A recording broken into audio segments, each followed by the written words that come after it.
আরজি করের ঘটনায় এবার এক্স হ্যান্ডেলে পোস্ট করলেন অমিত মালব্য এবং সেই পোস্টের মাধ্যমে তিনি উল্লেখ করেছেন যে রাজ্য সরকার গোটা ঘটনাকে ধামাচাপা দিতে চাইছে। একজন সিভিক ভলান্টিয়ারকে গ্রেপ্তার করেছে কলকাতা পুলিশ, কিন্তু মৃতার দেহে 11টি ক্ষত রয়েছে, চোখ দিয়ে রক্ত বেরোচ্ছিল। অভিষেক বন্দ্যোপাধ্যায় এই ধরনের অপরাধে এনকাউন্টারের পরামর্শ দিয়েছেন। এটা ভয়ঙ্কর নয়, প্রাতিষ্ঠানিকভাবে রাজ্যের মদতে খুন। এক্স হ্যান্ডেলে পোস্ট অমিত মালব্যর। আন্দোলনকারীদের মুখ বন্ধ না করে সিবিআই এর হাতে তদন্ত তুলে দিন মমতা বন্দ্যোপাধ্যায়। এক্স হ্যান্ডেলে পোস্ট বিজেপি নেতা অমিত মালব্যর। আর এবার আরজি করের ঘটনা নিয়ে স্বাস্থ্যমন্ত্রী জেপি নাড্ডাকে এবার চিঠি লিখলেন কেন্দ্রীয় মন্ত্রী সুকান্ত মজুমদার। কেন্দ্রীয় স্বাস্থ্যমন্ত্রী জেপি নাড্ডাকে চিঠি সুকান্ত মজুমদারের এবং তিনি অনুরোধ করছেন বিজেপি রাজ্য সভাপতির যা অনুরোধ, মেডিকেল কাউন্সিল অফ ইন্ডিয়ার টিম পাঠিয়ে বাংলার বিভিন্ন মেডিকেল কলেজে পরিদর্শন করা হোক।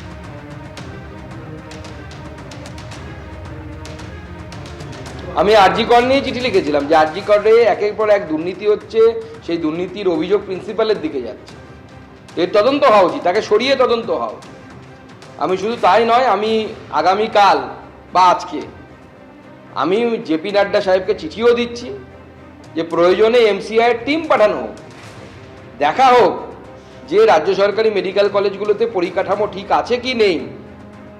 যদি পরিকাঠামো ঠিক না থাকে তাহলে তো সেখানে পড়াশোনা চলতে পারে না। প্রথমত আমি আপনাকে বলি, কেন্দ্র স্বাস্থ্য ব্যবস্থার কথা বললেই এখনো দগদগে গায়ের মতো মনে পড়ে যে কোভিডের সময় আমাদের নদীতে ডেড বডি ভেসে বেরিয়েছে, কোভিডের সময় নদীর তীরে তীরে গণচিতা জ্বলেছে। এবং আপনি যে এমসিআইয়ের কথা বলছেন, এমসিআই নয়, এমসিআইকে দুর্নীতিগ্রস্ত তকমা দিয়ে গায়ের জোরে ন্যাশনাল মেডিকেল কমিশন তৈরি করেছে এবং সেই ন্যাশনাল মেডিকেল কমিশনও ইতিমধ্যে বিভিন্ন দুর্নীতির দায়ে অভিযুক্ত। এবং সেই ন্যাশনাল মেডিকেল কমিশনও যে নিরপেক্ষভাবে কাজ করছে না, তারাও যে বিজেপির অন্যান্য সংগঠনের যে প্রতিহিংসা পরায়ণতার নীতি, সেই নীতি মেনেই তারাও যে বিরোধী শাসিত রাজ্যগুলোতে প্রতিহিংসা পরায়ণতা এবং স্টেপ মাদারলি অ্যাটিটিউড করছে, সেটা সম্প্রতি বাংলায় ন্যাশনাল মেডিকেল কমিশনের যে ডেলিগেশন এসেছিল তাদের আচার আচরণ এবং কথার মধ্যে দিয়ে প্রমাণ পাওয়া গেছে। পুলিশ কমিশনার বিনীত গোয়েল তিনি স্পষ্ট জানিয়ে দিয়েছেন, যদি আন্দোলনকারীদের কোনো রকম কোয়ারি থাকে সরাসরি পুলিশের সঙ্গে যোগাযোগ করতে পারেন তারা। আরো বিস্তারিত তথ্য আমরা জানবো। ময়ূক ঠাকুর চক্রবর্তী আমাদের অপর প্রতিনিধি রয়েছেন। ময়ূক,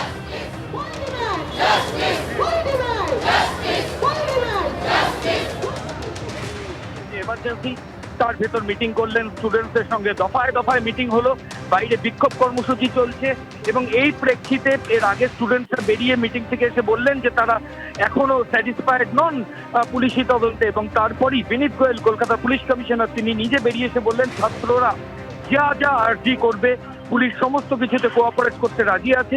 ইতিমধ্যে একজন অ্যাসিস্ট্যান্ট কমিশনার যার দায়িত্বে আরজিকর মেডিকেল কলেজ হাসপাতাল ছিল, এই আউটপোস্ট ছিল, সেই অ্যাসিস্ট্যান্ট কমিশনারকে কিন্তু কলকাতার পুলিশ কমিশনার রিমুভ করে দিলেন। কারণ ছাত্রদের একটা দাবি ছিল, যেহেতু আরজিকর মেডিকেল কলেজের মধ্যে এরকম নৃশংস একটা ঘটনা ঘটেছে, কাজেই অ্যাসিস্ট্যান্ট কমিশনার তিনি দায় অস্বীকার করতে পারেন না এবং ঠিক সেই কারণেই অ্যাসিস্ট্যান্ট কমিশনারকে রিমুভ করার একটা আর্জি ছাত্রদের তরফ থেকে এসেছিল।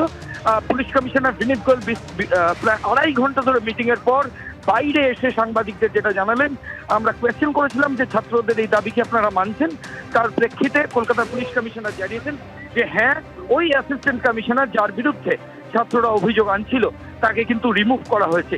এর পাশাপাশি কলকাতার পুলিশ কমিশনার আরো কয়েকটা জিনিস জানিয়েছেন যে কিছু কিছু সোশ্যাল মিডিয়া এবং কিছু জায়গায় গুজব ছড়াচ্ছে এই ঘটনাকে কেন্দ্র করে, কাজে এই ধরনের গুজবে যাতে কেউ কোনোভাবে ইনফ্লুয়েন্স না হয় পুলিশ আধিকারিকরা ইনভেস্টিগেশন করছেন এবং সেই ইনভেস্টিগেশনের প্রেক্ষিতে যা যা করার তাই করছেন। অর্থাৎ পুলিশ কমিশনার এটাও উল্লেখ করেন যে মাল্টিপল অ্যাকিউজদের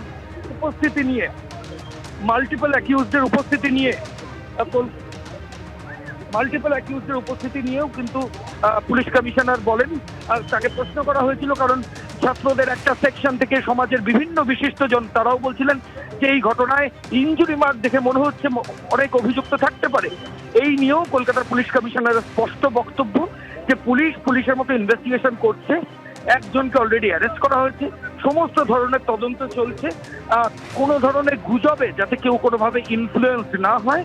এবং যে অ্যাসিস্ট্যান্ট কমিশনারের বিরুদ্ধে ছাত্ররা অভিযোগ করছিল যে তিনি কাস্টোডিয়ান, অর্থাৎ তিনি হাসপাতালের দায়িত্বে রয়েছেন নিরাপত্তার, তিনি কি করে দায় অস্বীকার করতে পারেন?